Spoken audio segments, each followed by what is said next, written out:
Today we have a very special guest, one of my friends. I'm very happy to have this guy on the podcast. He's one of the funniest guy I ever met in my life. He's a former welterweight UFC champion. He's also the first American to receive the black belt under Renzo Gracie. That's big, that's huge. My man, 5'6" of dynamite. My man, Matt Serra. How you doing, Matt? Now, wait, Patrick. when you say special, do you mean like retarded? No. We'll see about what you're gonna say today. But now it's special because we know each other since a long time. But we became very, very close in that top 4 season, and since then we are good friends. You came to my house when I was throwing a crazy party. I went to your place to train too, and like I said, man, for me it's a very, very happy time to have you on our podcast today. Dude, I can't wait, man. I can't wait to talk to you and catch up. You wanted to talk a little bit right before. You wanted to see if I was ready, and I said, wait, let's keep it for air. I want to catch up on air, like we're doing now. Let's help everybody. So let's do this, man. Hey, listen, you have father of three girls at home, plus the mom, so... Man, you have 2 schools too, so how much time you spend at the gym to avoid, the underdog you are at the home? Well, it's not bad now because all my girls are young. They're 7, 5, and 3. But let's fast forward when they're all like in their like teens, and then them and my wife are all on the period one day. That week when all my family's on the period, I'm going to travel. I'm going to visit you in Montreal. I'm going to do a fucking seminar. Bro, you're more than welcome here, man. I'm going to protect you for that for sure. It's going to be a nightmare, man. Do you believe it's been 10 years since we were in that Ultimate Fighter house? That's crazy, man. That's crazy. And Right? Yeah, that's crazy. I wanted to talk to you about that too because after that I don't know if you're okay with that, but a lot of people still believe that it's the biggest upset of the UFC history when you knock down the God here in Montreal. You know what, George is here in Montreal. You have George St. Pierre and you have Jesus just right after. This is how it works here in Montreal. You know what? I'm in the shadow here of that guy, and that's okay. But yeah, you won the top 4, and the big prize was to fight George. And you did it at UFC 69, 2007. You knocked him out in the first round. That was crazy, man. That was almost about as crazy as your house party that I've been to after that. It's right underneath your house party as far as life events to me. Yeah, well, let me tell you something. You kept the control in the fight. We lost the control at my party. That's the difference. Yeah, exactly. But hey, let me I had a great day in the office. My first fight with George St. Pierre. It felt like it was just, it's funny. I don't know why. I was just talking about it with, my buddy and coach Ray Longo. I was just speaking to him earlier, and they showed that fight again recently here in New York. They showed it on Classic Fights, something that was on TV. And they showed my fight with St. Pierre. So 10 years ago, I guess it is a classic now. It's crazy how time flies. But he was just saying, he goes, man, I always watch the ending when they show highlights, but he goes, the whole fight was really just a good fight. Like, you really go into the body. It was just, what it felt like, Patrick? It felt like an on-day of sparring. You know what I mean? Yeah. You looked amazing. Yeah. I remember that, after maybe 2 or 3 months after the fight, I was working on the TV channel here, and we had George as a guest to remembering his best moment. And the first fight we showed, that was this fight. That was when he got knocked out by you and lost his belt. So I felt bad, but at the same time, man, I like you, man. I was happy for you. That was awesome, man. I was watching this fight live. I was on my butt, but I was happy for you at the same time. I didn't know what to do because nobody was expecting you to knock him out in the first round like that. Yeah, you know what's funny, and especially you more than most people, because we spent a lot of time together in the Ultimate Fighter 4. I went in there with a buddy, with Pete Drago Cell being already my student and my brother, and but that was it. I knew some other guys. I fought Dean, I fought Shoney, and other guys were like acquaintances, but I didn't know you from a hole in the wall. and we became really close. Me, you, and even you and Drago, and very fast, dude. And real close. Yeah, we were real tight, man. It just, and still to this day, I consider you a good friend, and it's amazing the bonding on that show, you know. And Dean Thomas, you know, he's looking for a fight with me. I'm sure we'll get to that in a second too. But you know, I'm doing a show with Dana called Dana White Looking for a Fight, and you can put that in YouTube or you can watch that on the UFC Fight Pass. And you know, it's for people who haven't seen it, it's a reality show about myself with Dana White and Dean Thomas, who was with us on Ultimate Fighter 4, and we go to smaller MMA events around the country and soon to be around the world, looking for upcoming talent for the UFC and the Ultimate Fighter. So it's a great gig. Have you watched that show before or no? Oh yeah, for sure. I watch it, and I wanted to talk to you about that later. But let's go cool. now because dude, I'm with you. We're catching up. Yeah, let's catch it up in front of the world. Let's do it, man. But I have a question about this show because first of all, who the fuck is the Tooth, man? What? He's a character, but nobody knows this guy. He looks like that. Yeah. He's not in the part of the show anymore, or he's just taking time off. No, yeah, you know, I've spoken about this before. No, and I'm not sure if you heard, but no, the Tooth is he's off the show. Because I heard the story. We all heard the story that, you know, you make look him bad in front of people because you just kick his butt in a jiu-jitsu match and he didn't like it. Yeah, it's very odd. Yeah, I mean, because you know what's strange is, like, you know me, Patrick. Yeah. And, like, you know, shoot, man, I've got some things I'm pretty proud of, but, you know, tapping the tooth was not one of them. It's not something I'm really going to remember when I'm in my rocking chair when I'm old. Because it's, come on, man. Like, I've achieved some shit in my life, you know? And that's, and you know, the guy, you know, if you saw the show, the guy basically called me out for a grappling match. Yeah. And of course, you know, I'm thinking the guy's just joking around because, you know, come on, man. I mean, the guy won the Old Man Worlds and I don't know, maybe because he walks around with an 8-pack and he thinks I'm eating fucking pasta. I don't know what it is.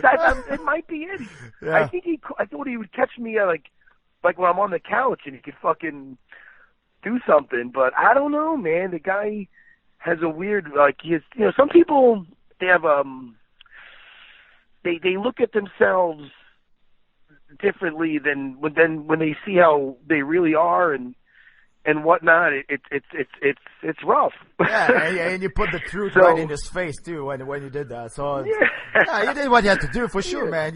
That's your world. That's your world. You want that to come in your world, and that's it, man. That's a danger to do it. Yeah, but why would you even like my question is, why would you even do something like that? And I even asked him afterwards when he told me he was upset that he didn't want it aired because he would look bad or his instructors. I go, then why would you initiate this thing? I didn't wake up one day and go, this is a great idea for the show. You called me out, and I didn't think anything was even wrong afterwards. I'm just thinking, all right, I had to give you a little beating, and now you're bitching about it. You think more of somebody. You're like, what the hell is that?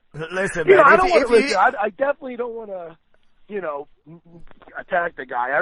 I you know, I'll just say my piece with it. Like, the guy had a problem with the way he thought he was being shown. I mean, the guy was, wait, first of all, the guy's also saying that me and Dana didn't get tased. So it's like, now you know what you're dealing with. You're dealing with somebody that, you know, is got his own take on reality. I don't know what to tell you.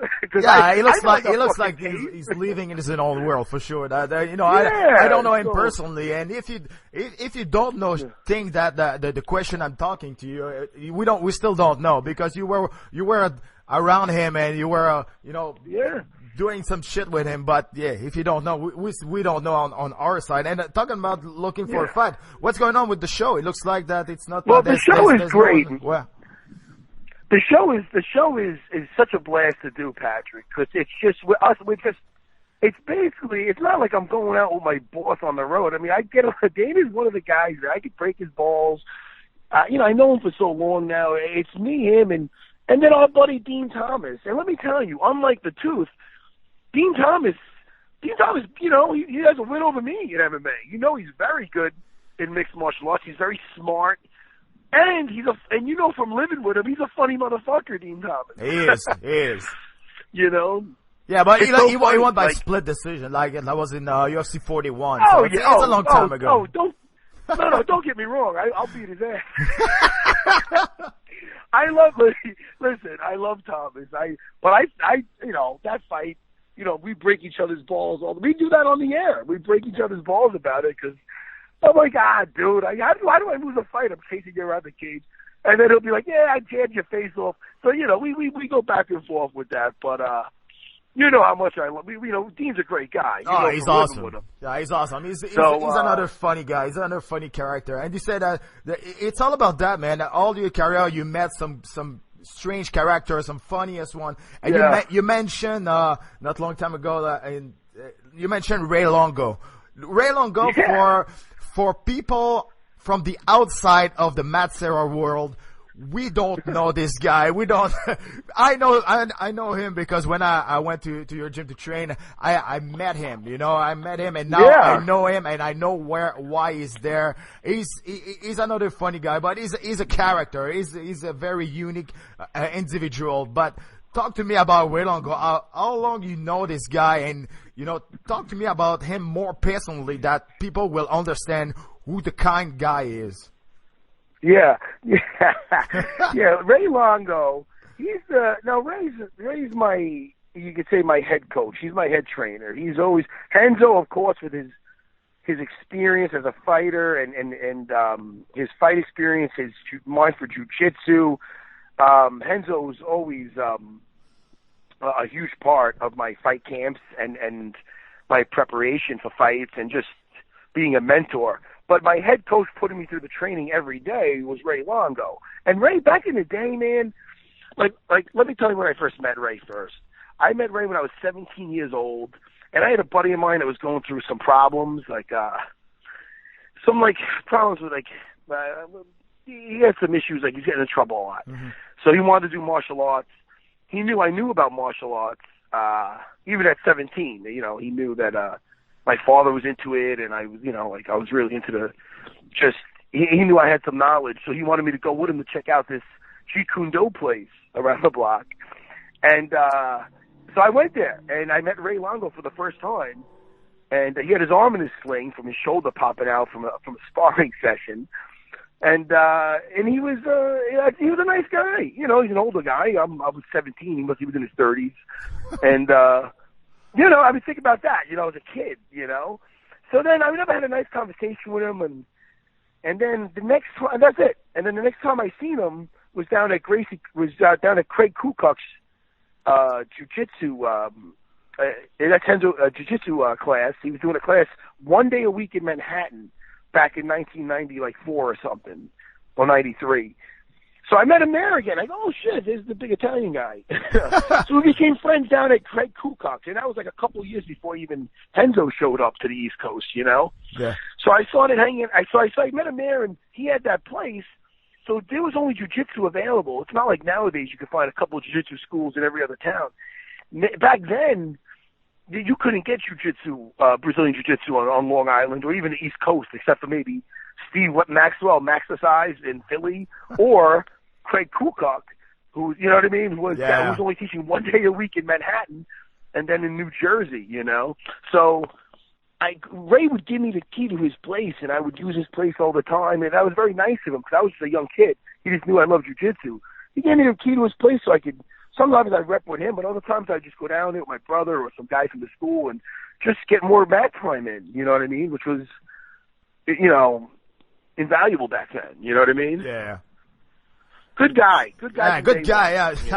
That's what, that was my next thing. He's awesome, and he's very dedicated to the training and your school and helping the fighters that he's taking care of. And you know what, you have to school, like I said, and during all those years that you have your school, you had many students, man, 100 students, and I want to talk about one, very precisely. I want you to talk to me about Luke Kumo, because I know a couple story about this guy, and it's from you, but I want people to understand what kind of guy he was, and he still is probably, because this guy was something. Yeah, Luke was a really good fighter. If you looked at him, he almost looked kind of nerdy. He had glasses and, just like the unibrow and he just, slumped over. But he was a real dangerous fighter and real good fighter. He got to the finale of The Ultimate Fighter season 2.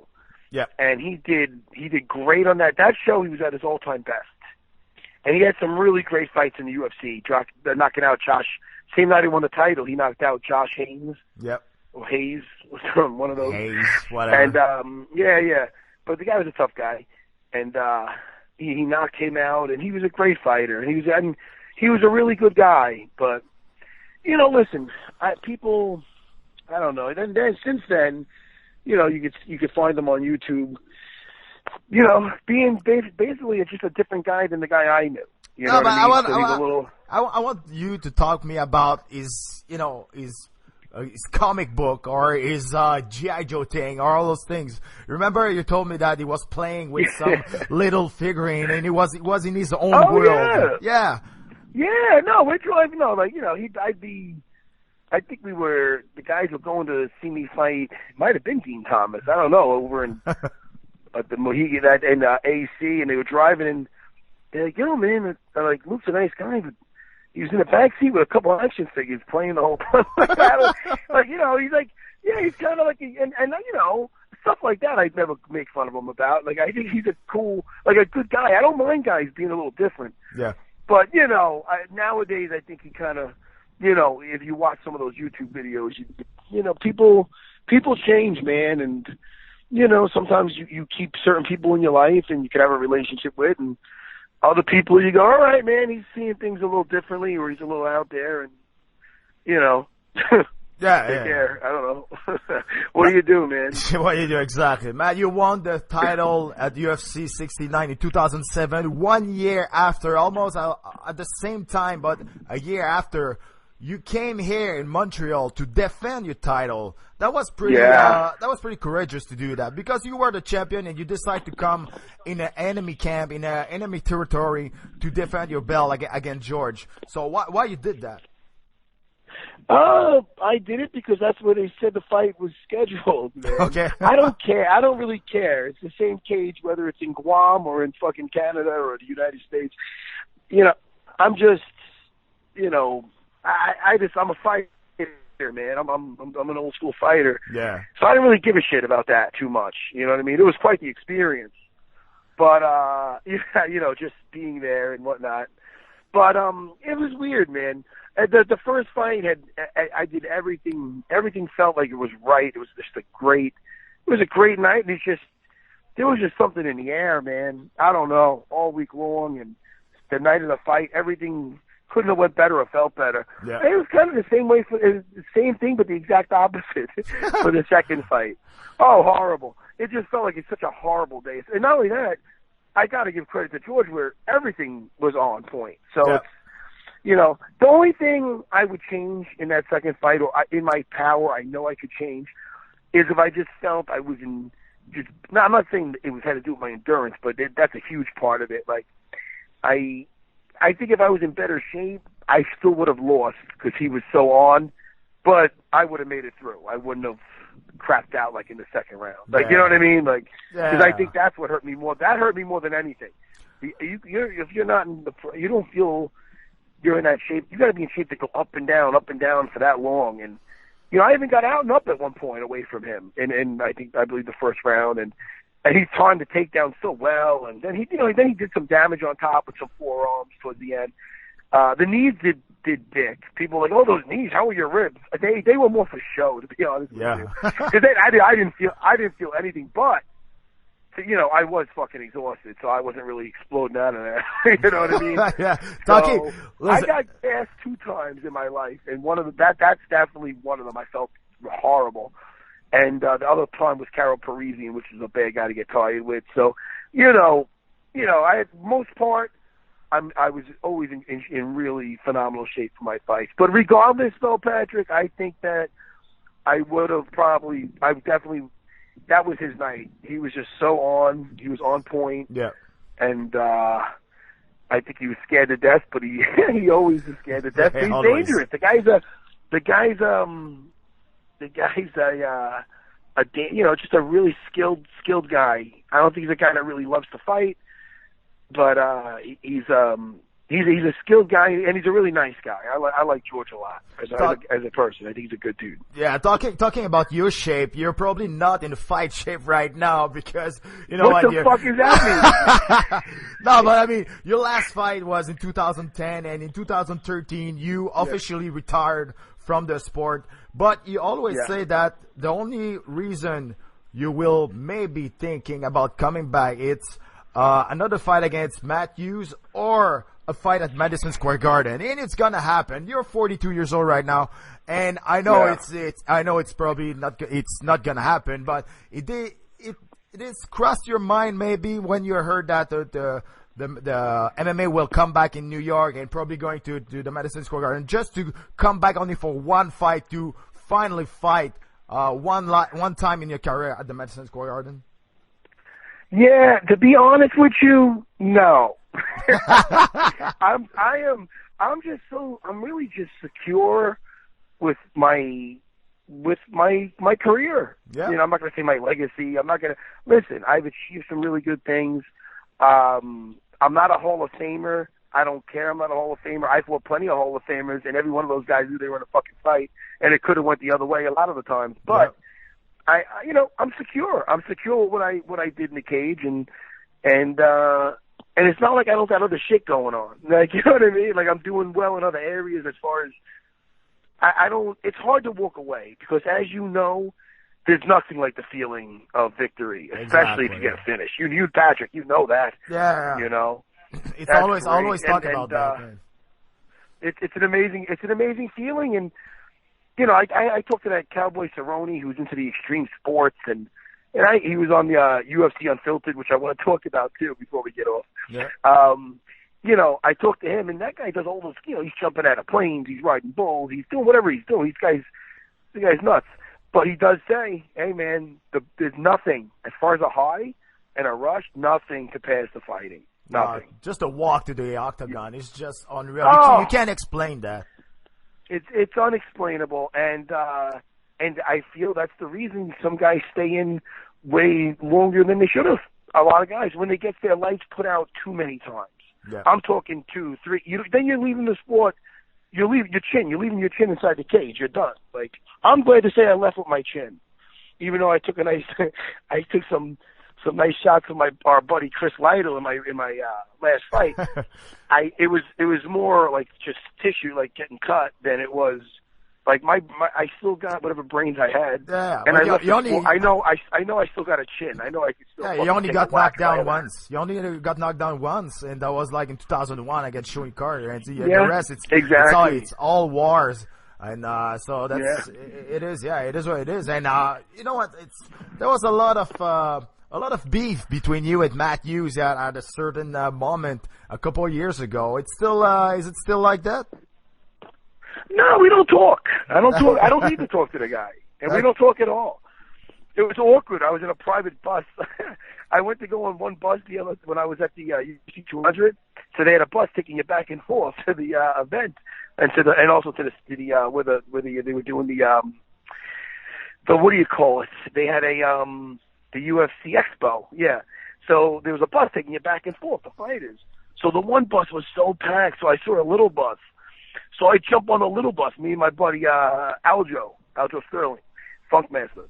So we jump on the bus, and there's Ross Pearson, you know, with his wife. And they're always nice. I know them. They're nice. I said hello. And then in the back, there's Matt Hughes with his fucking reading glasses. I go, oh, fuck. I go, Patrick, I look over to Ross. I go, of all the buses in the fucking world, I got this fucking bus. But we don't talk. It's like an awkward thing. It's not really. I could care less. The only time I talk about him is when guys ask about him. I could care less. I'm done with that. I'm fine. He still wants to fight. He wants to fight. Yeah. You know what it is too? I'm on TRT, and I feel good on TRT. I like it. Makes me feel. It helps my training, helps my recovery. But I'd have to get off that shit and lean off that. See the process with that. There was a time like a couple of years ago that That's what you said when he got heated. There was something through Twitter when he was making some remarks, and I went back, and then people were calling for us to fight again, and I definitely considered it, you know? Yeah. But Dana himself told me he's not interested. So it's like, I'm not one to beg for a fight, man. You don't want to see me. Fuck. I'm not, you know what I mean? Like, I'm not going to waste my time. I'm not going to spend, I have to, you know the camps, what the camps consist of. Yeah, it's I got a life, job. I got a life, man. Yeah. Yeah, I got a life. I got 3 kids, man. I got shit to run. I got things to do. Like, I'm not going to train for something that might not even happen. Like, you know what I mean? Yeah. So when I found out they didn't want to do it, I let it go. But the other guy keeps mentioning it sometimes. So it's like, hey, dude, first of all, why are you trying to call out a guy that you got to win over? Because you're trying to go out. Like, what the fuck is that? Like, you know, like you got your fucking lights put out by several guys. You're not calling it. I'm not gonna give a dude. I could give a fuck less about the guy. My point. Like, I could care. Like I don't know, man. I got a life. You know what exactly. I mean? Yeah. I understand. Listen. How about this? I think about him. The total. You just asked me about him. I already forgot about him. Like, we're done. Like, you know what I mean? My day doesn't consist of like negative shit and thinking about guys I don't really like. No, that's it. We're done with that. And the same thing with the same thing with the tooth. Like, listen, man, I don't even think about that guy. Like, that guy made his own bed. You know what I mean? But I try to surround myself with like positive people and good things, and that's why I'm glad Dean Thomas is on the fucking show. It's a fucking blast. And Matt Hughes, I don't gotta see that guy. And I'm wondering with the UFC under new ownership, is he able to keep his fake job? That is the question, Patrick. Yeah, but you know what? That was exactly my next question about you, because you're pretty close to Dana White, and I don't want you to put you in trouble. But what do you think about what's going on right now? Because you're pretty close to Dana, because you're a good buddy. You did looking for a fight together, so you spend a lot of time together. So I know you're really close to him, and you know now it's all a new things happen. New owners, they fire people. They want to put their people in inside the company. What do you think about what's going on right now? Well, I think that's kind of to be expected, though. No. Yeah, for sure. Don't they want to put their? I mean, that's just business. That's people. They gotta put. They want to run it the way they want to run it, and they paid enough money to run it any way they want to fucking run it. Like, I mean, of course that sucks, but that's, hey, man. You know, that's business. I mean, I don't know. I don't talk to Dana about that shit. I don't talk to Dana pretty much about anything. I mean, we'll talk about fights that we're at or fights that are coming up, or, you know. But we just shoot the shit. I don't get into his personal business or anything, and he doesn't get into mine. That's good. You know what I mean? Talking about your personal business, man. Talking about your personal business, I want to talk to you about your schools. You have 2 schools in Long Island. In New York? Yeah, man. Long Island. Yeah. Long Island, New York. SerraBJJ.com. And I'm always at my schools, man. I stopped at my kids' class yesterday because some of my kids had to get promoted. So I like to see that. My problem is I can't be everywhere. So I have 2 schools. I do like a 7 a.m. class. I open up at 6 in the morning over on Thursdays. I mean, I'm always around. If I'm not teaching, I'm there hanging and rolling. Like, I have such good students, man. And the thing, Patrick, you know, you've been to my school. Yeah. And it's a good atmosphere. My thing is, I'm not gonna have that school where there's like bullies or assholes in the gym, in the academy. It's, you have one guy you don't need that's that. a douche. Yeah. You have one douchebag, you lose fucking 10 good people. So my place is anti-douchebag. Some places have anti-bullying, I have anti-douchebag. I don't know. Hey, talk to me about fine, Patrick. And listen, do you know I'm doing my own fucking podcast, the UFC official podcast? Really? When? Yeah, man. Did you know that? You didn't know I that? didn't know that. What the hell, what the fuck? Talk to me about that. I'm doing you know Jim Norton, yes. Famous comedian, very good comedian. Jim Norton, he's from the old Opie and Anthony show, and then he does now the Opie and he did the Opie and Jim Norton show next, and I met him through there, and he's a big UFC fan. Now he does the Jim Norton Sam Roberts show on Sirius XM. But he's a comedian, famous comedian. But what a good guy. Me and him do it's UFC Unfiltered, and it's available on iTunes, Spotify. I want all your where is this? All over Europe? Where is this going? Where are we doing this from? Patrick, where's this going? This podcast. This one's going everywhere, like Google Play, iTunes, on our website. This is huge. Yeah, it is. Well, then I want them to know. I want them to know where to get my podcast because it's fun times. Myself, Jim Norton. It's the UFC official podcast called UFC Unfiltered. You can get it on iTunes or you can get it on Spotify. So, dude, it's a good time. It's a party. You got to come on my podcast. Yeah, I will. We'll talk about all different things. I will, for sure. And what about you, man? You had listen, can I just gas you up for a second? Because I know it's your thing, but you're gassing me up the whole time. I gotta give you some praise. You had quite the resurgence of your career after the Ultimate Fighter, man. Like you had a spot where you had a tough go in the finale, and then you came back on a fucking tear, man. You had some good fights. Always Berkman fight. Yeah, always come back, and especially when I dropped to 170. That was I didn't have choice anyway. No, those guys are fucking huge, man. The first time I went to your place, the first time I sparred with Costa Filippo and I saw Chris Weidman for the first time live, I was like, how the fuck can you make 185? I'm fighting at 185. I was so small. Yeah. So after that, I decided to drop at 170. And 170. Yeah, welterweight. You had some great fights, and you know what really made me happy was your jiu-jitsu, because you know how I'm a nut with that. I loved it. Yeah, it's good. So I'm able to show that finally, I learned something else and just receive punch and answer it. So, no, that was good. Shit, man. Especially against Ben Saunders. Especially against Ben Saunders. I was really happy to go with him and show that I was over him about the jiu-jitsu, because everybody was talking about, his guard is so crazy. He's like a spider on the floor. And man, I threw him on the floor, man. that's what I did, man. I know. I was shocked. That was great. Not shocked. I mean, listen, you can't. That shows you, man. Fabio Hollanda, your jiu-jitsu coach, he must have been so happy.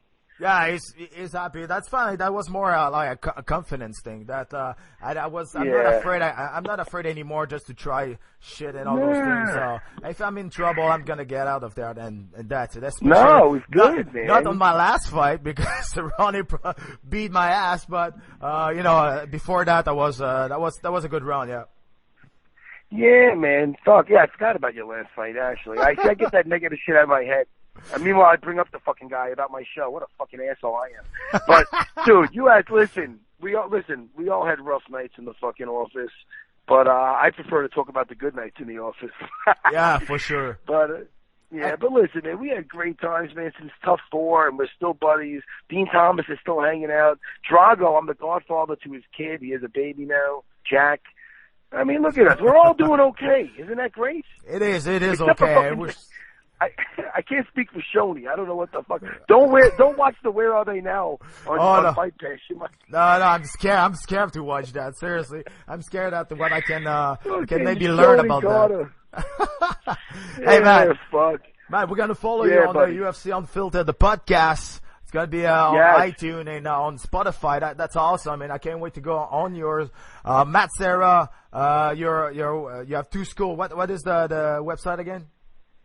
SerraBJJ.com. SerraBJJ.com. Seriously, man, anybody wants my Instagram, they can hit my Instagram up with the Matt Serra BJJ. And on Twitter, it's Matt Serra UFC, UFC Unfiltered, and on YouTube, Dana White Looking for a Fight. Come on, people.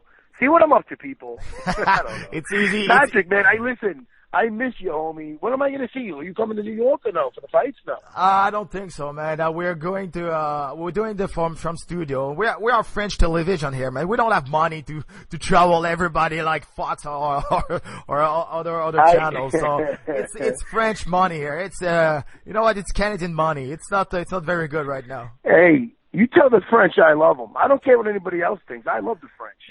I will, but everybody will know now with this podcast. Everybody will know now, man. Hey, Matt, thank you very much. And once again, it's very easy to reach you everywhere on the social media. Once again, man, that was my pleasure. Thank you very much. And you know what? Thank you, brother. Next time you come, whenever you want, you are the VIP on that podcast, and I can't wait till you go on yours. Thank you so much, and congrats on the birth of your baby daughter. That's a beautiful thing. I'm so proud of you, and I miss you, buddy. Thank you. Take care. Thank you, Matt. Later.